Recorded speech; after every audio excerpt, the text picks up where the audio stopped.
मैं कमरे में पिछले 31 दिनों से फकत इस हकीकत का नुकसान गिनने की कोशिश में उलझा हुआ हूं कि तू जा चुकी है। तुझे रायगानी का रत्ती बराबर अंदाजा नहीं है।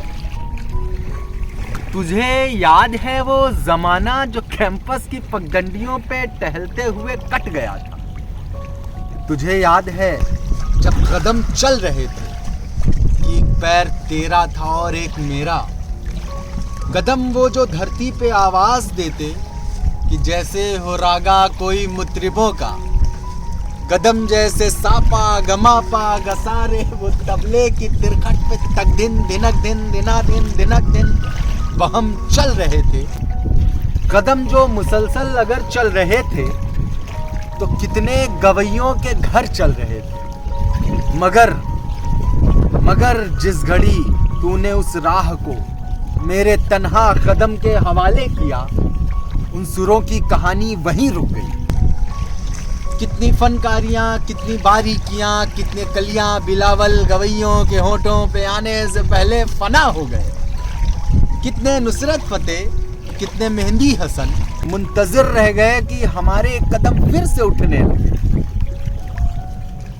तुझको मालूम है जिस घड़ी मेरी आवाज सुन के तू एक जाविये पर पलट कर मुड़ी थी, वहां से रिलेटिविटी का जनाजा उठा था कि उस जाविये की कशिश में ही यूनान के फलसफे सब जमानों की तरतीब बर्बाद करके तुझे देखने आ गए कि तेरे झुकाव की तमसील पे अपनी सीधी लकीरों को खम दे सकें, अपनी अकड़ी हुई गर्दनों को लिए अपने वक्तों में पलटे जियोमेट्री को जन्म दे सकें।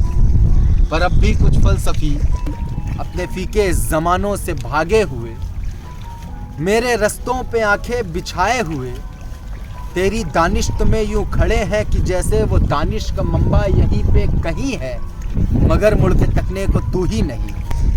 तो कैसे फ्लोरेंस की तंज गलियों से कोई डिवेंची उठे, कैसे हस्पानिया में पिकासो बने, उनकी आंखों को तू जो मयस्सर नहीं है, ये सब तेरे और मेरे इकट्ठे न होने की कीमत अदा कर रहे हैं कि तेरे न होने से हर एक ज़मा में, हर एक फन में, हर एक दास्तां में कोई एक चेहरा भी ताज़ा नहीं है। तुझे रायगानी का रत्ती बराबर अंदाज़ा नहीं है। तुझे रायगानी का रत्ती बराबर अंदाज़ा नहीं है।